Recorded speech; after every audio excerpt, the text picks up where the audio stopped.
wabaye iki ku kaboko? Yarandashe uwo munsi baje kwataka ubwo twararwanye nyine turarwana amasasu akiranye ndakijugunya ndiruka. Igisasu wararasaga nawe? Amasasu akiranye mu mbunda ndahita nirutse bamwikiza amasasu nyuma yafata. Warwaniraga mayimayi? Wumvaga umeze gute se? Wumvaga biguteye ubwoba kubona wakurashe? Wumvaga umeze gute? Kada ntabwo. Wari ufite imyaka ingahe igihe bakurasaga akaboko? Andashe nari mfite 13 n'igice. The presence of these little boys here is closely connected to our recent history of genocide and war that saw more than 1 million innocent Tutsis being killed by the extremist regime that was here, that was ousted in 1994. And when the genocidal regime that was ousted in 1994 was overthrown by the Rwandese Patriotic Army, they moved towards the Democratic Republic of Congo, by then known as Zaire.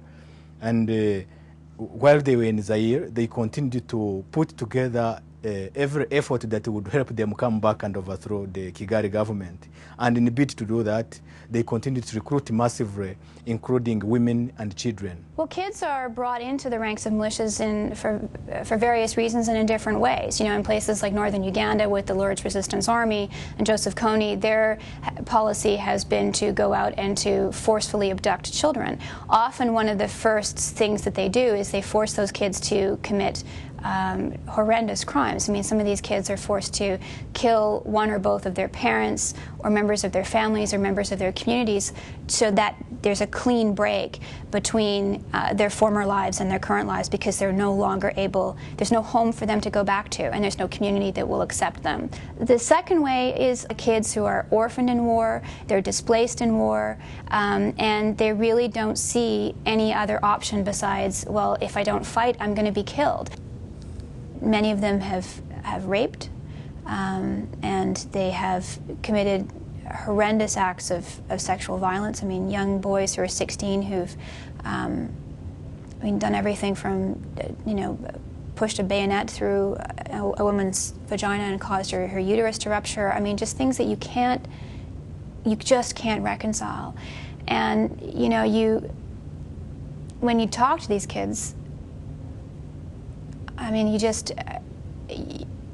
don't know what the future holds for them. Globally, it's estimated, the United Nations estimates that there are roughly 300,000 child soldiers.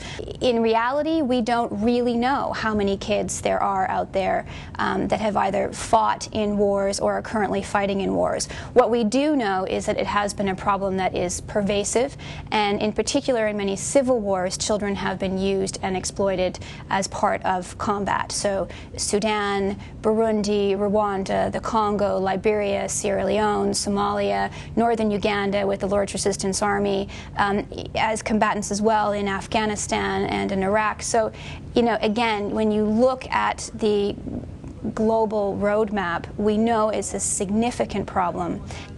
In terms of the process of demobilizing kids and getting them back into their communities, particularly in the context of the Congo, it is part of the peace process. So as various groups have signed on to the peace process, they have agreed to demobilize their combatants that are under the age of 18. They're normally handed over to the United Nations, to the peacekeeping forces and the DDR team, and then they are sent to rehabilitation and reintegration centers.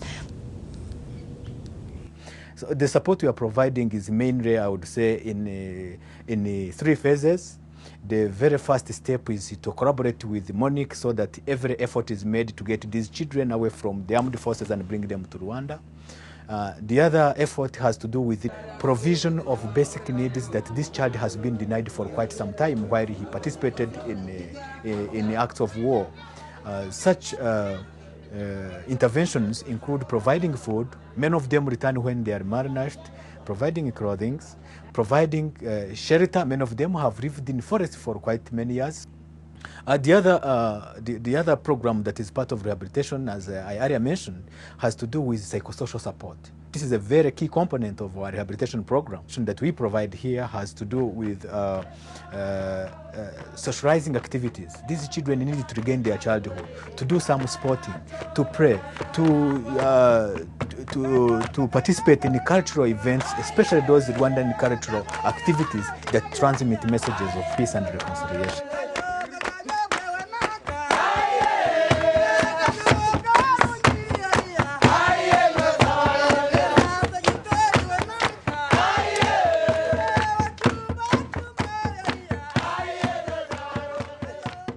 We initiated a special program here in the center that teaches these boys to read and write, because in 2004 we realized that more than 80% were returning and unable to read and write.